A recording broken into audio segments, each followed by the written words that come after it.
Did Aboriginal people live traditionally in peace with the land and with each other? The occurrence of frequent armed conflicts were consistently affirmed by Aboriginal people when recalling the past.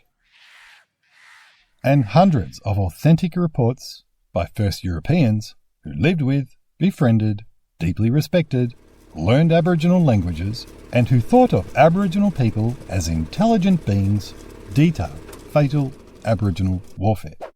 Edward Stone Parker, who served as Assistant Protector of Aborigines in Melbourne, was told by a prominent Aboriginal, "The country was strewed with bones, and we were always at war."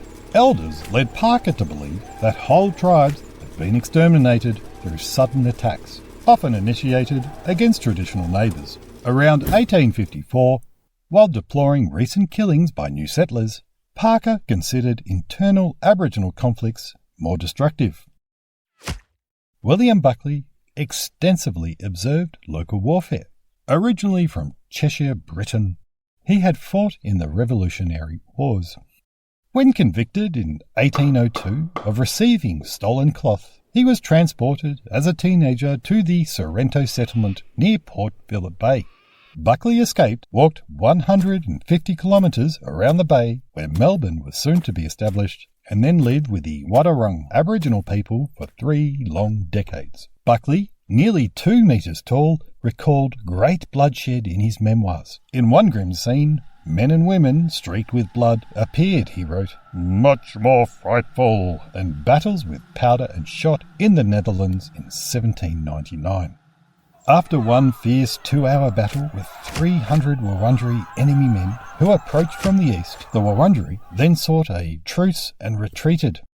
Buckley's men pursued them, and after killing 3 sleeping men, the remaining Wurundjeri fled. The 3 men were dismembered, and pieces of flesh were smeared victoriously on Wadawurrung children.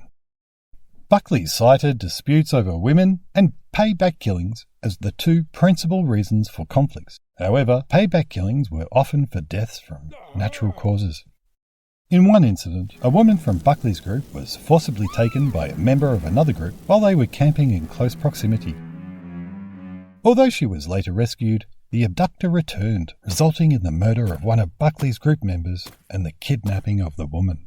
Several months later, a retaliatory battle unfolded. Unable to locate the perpetrator, members of Buckley's group resorted to a gruesome act, brutally bashing in the brains of the abductor's 4-year-old son and killing other family members. In a tragic cycle of revenge, the enraged man then retaliated by murdering one of Buckley's men to avenge his family.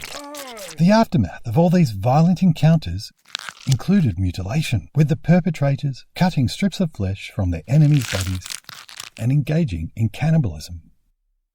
Buckley recounted clashes, one after the other, and considered escaping due to the frequent murders that took place.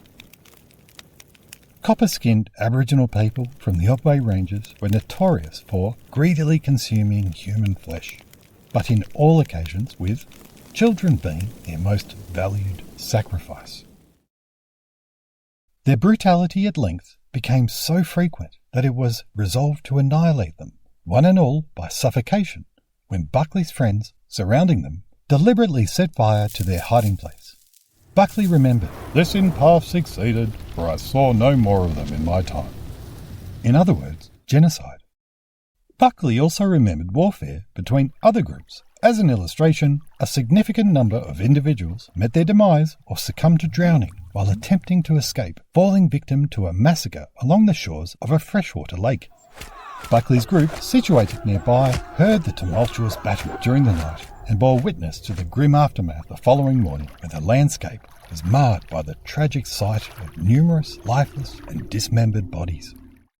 When a member of an enemy tribe succumbed to a natural snakebite, retaliatory actions were taken against Buckley's nearest family members. Greatly depressed, Buckley told individuals 4 miles north, triggering a vengeful response and culminating in a fierce battle. Overwhelmed by the loss of his dearest family members and disheartened by the ceaseless violence, Buckley decided to leave for the coast in the hope of encountering a passing ship. However, the Sorrento settlement had long been abandoned for a new settlement in Van Diemen's Land, Tasmania. After returning to live with friends, another revenge raid took place. Buckley's group covered around 440 hectares, with an estimated population of 280 to 420 people. The rough total of deaths reported by Buckley was around 50, including 10 women and 12 children. However, the list excludes fights between other groups, which Buckley did not take part in.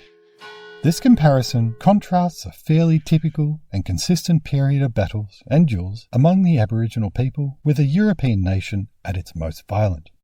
In short, combining a European nation's periods of peace and battles would result in a lower comparative annual casualty rate than Buckley's field of war.